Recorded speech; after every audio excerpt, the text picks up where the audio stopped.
Hello everyone. For today, we'll be discussing how to unleash the power of retrieval augmented generation to enhance AI-powered applications. We'll quickly introduce ourselves. I am Sophie Soliven, and I am the Director of Operations for Edamama. I have over 9 years of experience in e-commerce, fintech, and retail in the Philippines. Over the years, I have built my expertise on process management, AI, and everything else in between. And I am Joshua Arvin, the Chief Technology Officer of Nuworks Interactive Labs. I am also an AWS Machine Learning Hero, and I am the author of the following books. Here in the screen, we can see 3 books I've written so far this past 3 years. So the first one is Machine Learning with Amazon SageMaker Cookbook. The second one is Machine Learning Engineering on AWS. And finally, Building and Automating Penetration Testing Labs. So right now, we are probably wondering what this talk is all about. And it's about generative AI. And of course, we'll dive deeper on retrieval augmented generation later. But of course, no AI talk is complete without having a few examples on how AI really works. So here, in our chat playground, we basically ask the generative AI service, what is the meaning of life? So here, our generative AI service simply answers, the meaning of life is a philosophical question that has been debated throughout time. Different people have different beliefs and perspectives on this matter. As you can see, the generative AI service answered our question. And of course, the answer is basically its own interpretation on what the meaning of life is. Now, let's try a different example. This time, we have a text input and the generative AI tool gives us an image response instead. So here we input the prompt. Here, the generative AI service simply returns how it interprets our prompt in the form of an image. Now let's try a similar example, but this time let's input the prompt cat flying with wings. So even if it's not really possible at this point in time for a cat to have wings, the generative AI solution is still able to provide us an image. And it generated this image where this image has a cat, and of course, this cat has wings. And it basically lets us know that this cat can probably fly because it has wings. Then finally, let's replace the word cat with dog. And here, surprisingly, we have an image of a dog with wings, and it's also flying. There are a lot of different possible applications of generative AI. And you'll be surprised with how the recent innovations and findings have helped this field progress further this last couple of months. So before we start, I want to pose a question to everyone. Do you think you can build a generative AI-powered application in just 24 hours?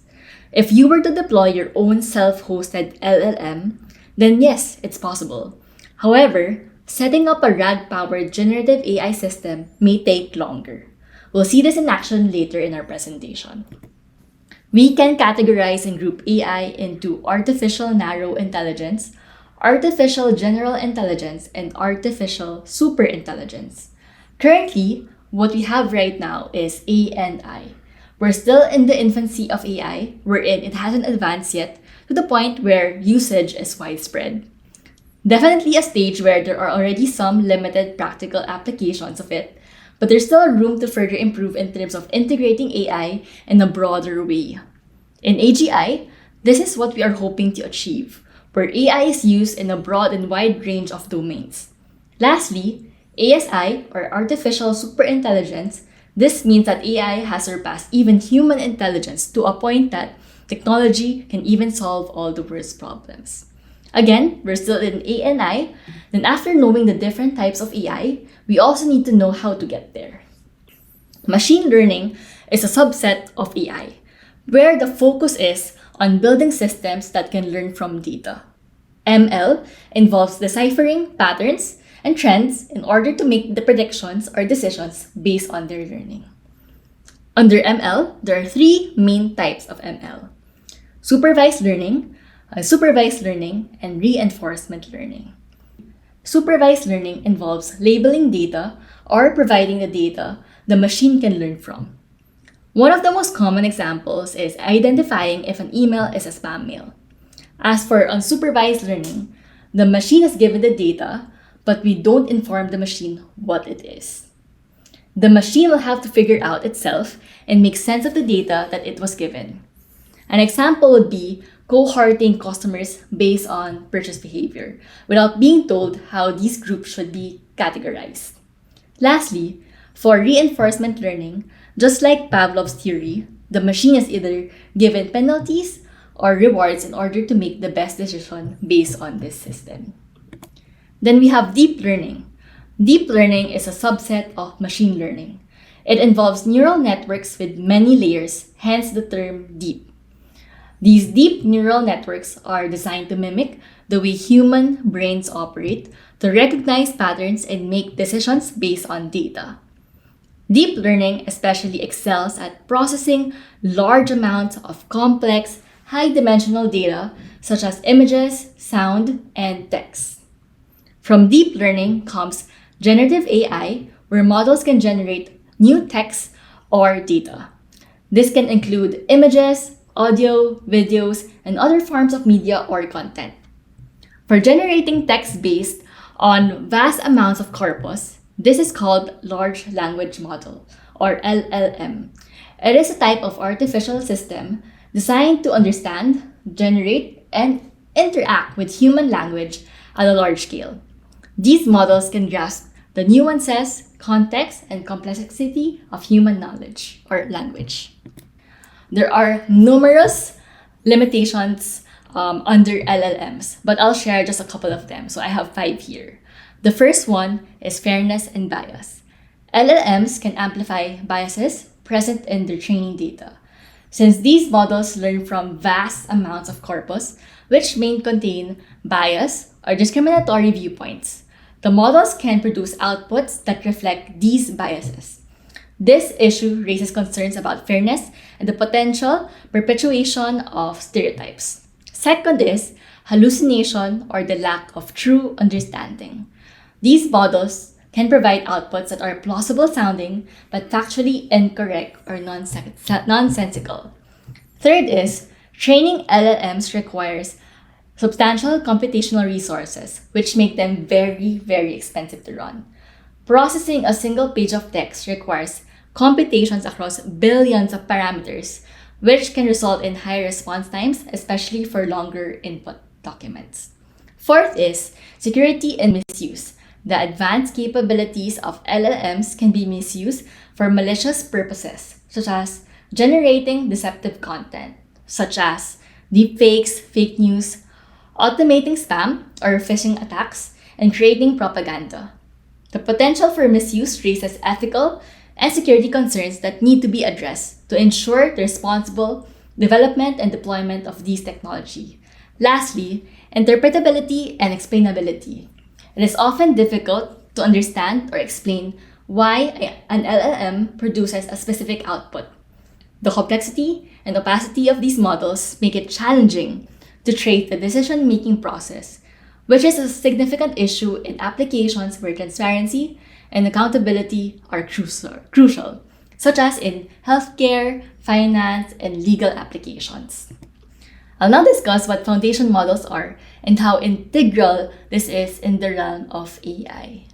Previously, AI was used and created to solve specific tasks. For example, an AI application before would be trained using a specific library to perform a specific action. But now, we have foundation models that have a capability to generate output encompassing multitude of applications and cases. These are trained with a wider range of data, billions and trillions of data points, in order to provide the best outcome. And with this, we are able to use the model to any number and a variety of tasks.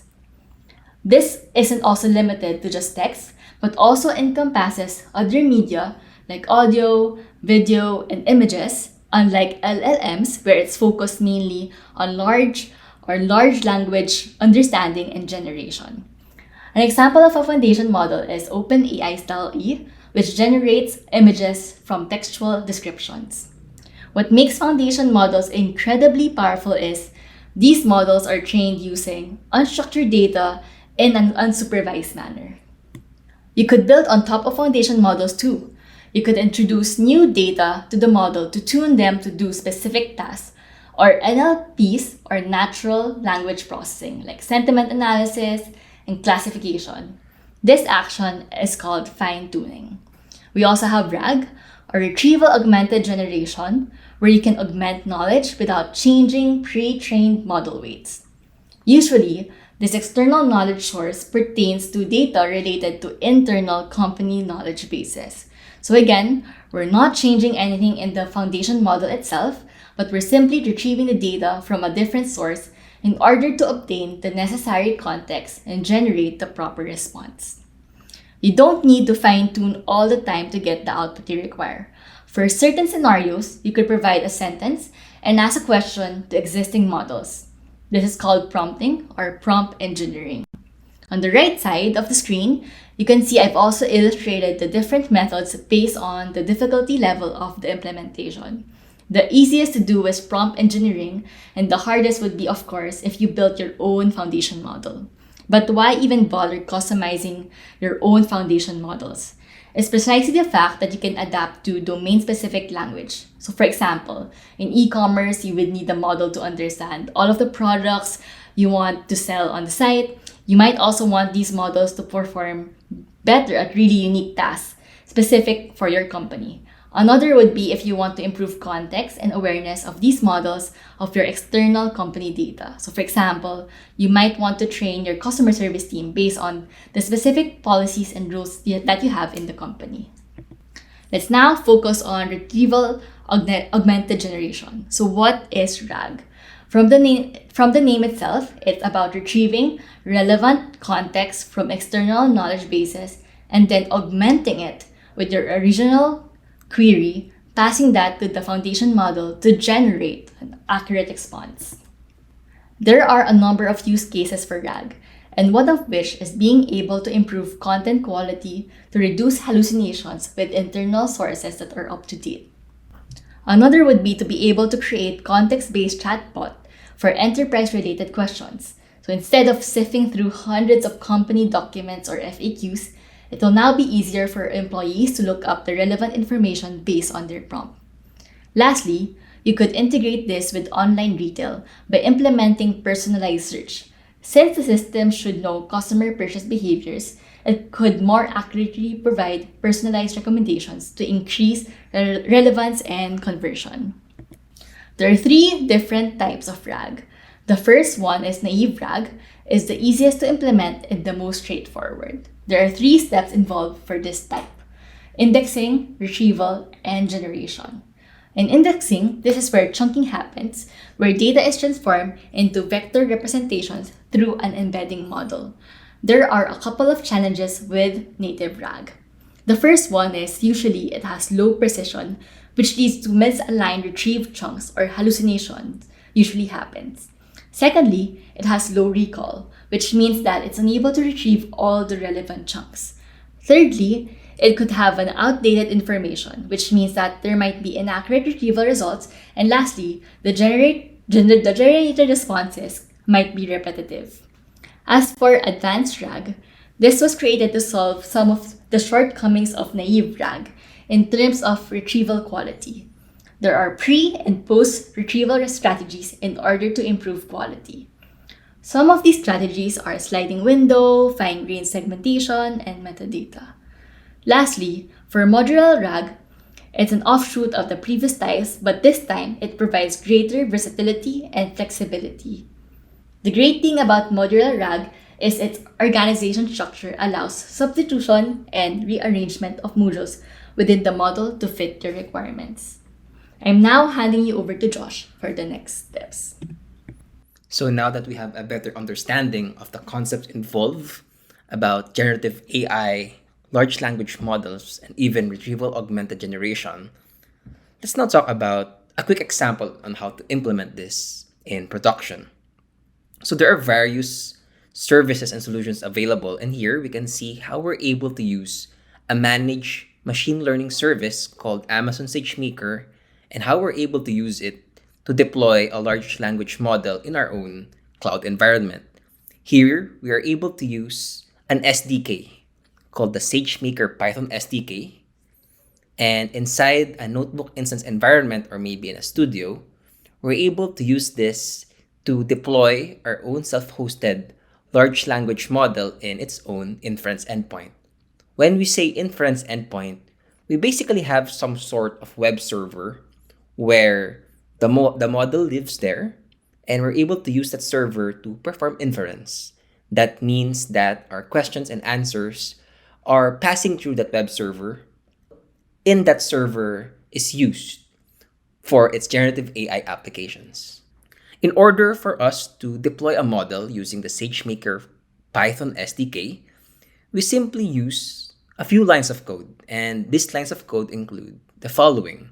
So here we have our model, and we just use .deploy and specify the initial instance count as well as the instance type, along with the other parameters. Here, we can definitely choose a large instance type depending on the type of model that we're trying to deploy. And of course, if you use something like LangChain, we're able to use it and we're able to utilize the large language model deployed inside that inference endpoint. So if we are to complete this large language model setup, of course, we need to have some sort of front-end application, and then this front-end application points to a backend API, and this backend API server or serverless system. The serverless system makes use of the large language model, and it basically processes the question, and then it returns a response back to the front-end application. In some cases, you would need a database, but of course, that depends on your type of application as well as the users using it. What if we have different files, let's say PDF files, and we store them inside a folder or directory in our machine called sources, and we decide to upload it inside a storage bucket like S3. Here, we use the following command, this bash command, to upload different files from our local directory up to an S3 bucket.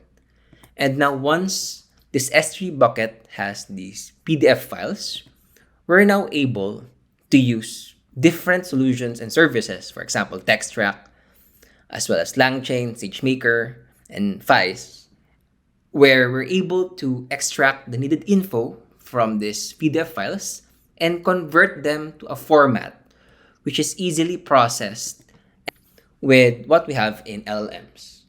So of course, now this time, we're now no longer limited to what the large language model has to offer. We're now able to utilize what's also stored inside the documents.